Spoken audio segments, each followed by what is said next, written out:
娱乐圈的明星普遍承受着远比常人高的生活压力，特别是在这个网络媒体高度发达的时代，娱乐明星的一举一动都公开在大众的视野下。但在如此的高压下，娱乐圈却依旧是无数人挤破头都要进去的向往之地，因为它除了有高强度的工作和生活压力外，还有远远超出常人的金钱收益。龙俊元被网友称为南宁罗志祥。罗志祥94年出道，无论电影、电视剧、唱歌、综艺、跳舞都有涉及，是名副其实的全能艺人。而且25年来，罗志祥一直保持着较高的热度。单单他的山寨版本南宁罗志祥就在短时间内吸粉20万，有这么高的热度，罗志祥本人的收入更是难以想象了。有了如此丰厚的家底，自然可以做自己喜欢的事情。所以罗志祥在一次节目中透露自己有一个专门的屋子，放了1500只鞋，而且为了保养爱鞋，24小时开空调吹着防潮，这让网友炸开了锅，纷纷指责其浪费。更有人感慨自己活得还不如一双鞋。罗志祥单拿此事来说，网友们还是被贫困束缚了想象力。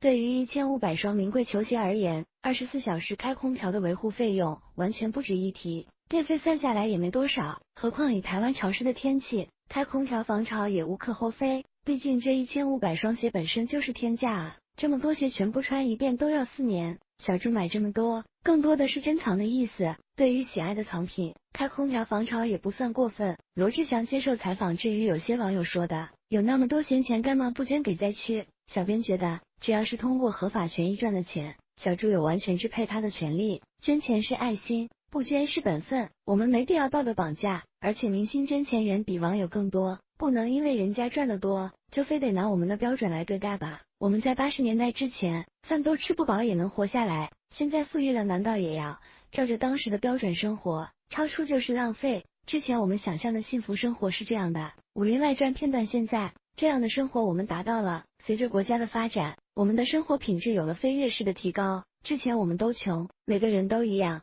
所以没人觉得苦。虽然现在富了，但人和人的差距拉得更大，反而让人不平衡了。因为与罗志祥给鞋开空调相比，其他明星的高品质生活更是让人惊掉下巴。某综艺节目，霍思燕和儿子在陪猫玩，借助一些综艺节目，我们对艺人的平时生活也有了一些了解，甚至可以看到明星家里的装饰、家居和宠物，但有些不经意露出的豪气，还是亮瞎了我们的双眼。霍思燕在一档节目中与儿子在家中嬉戏，除了各种名贵高档的家居外，他的家猫小玉也吸引了不少眼球。原来这种加拿大无毛猫纯种的售价高达10几万，而且非常难打理，光每天打理的费用都远超一般人的生活费。图片来自综艺节目《妈妈是超人》，黄圣依婆婆为安迪修了一个滑雪场。同样是综艺节目，黄圣依家更是毫无止境，除了家里远超5星酒店的装修外，安迪的奶奶更是透露，安迪喜欢滑雪，就直接给他修了一座滑雪场，而且偌大的别墅内可以说是寸土寸金，连金头内一个垃圾桶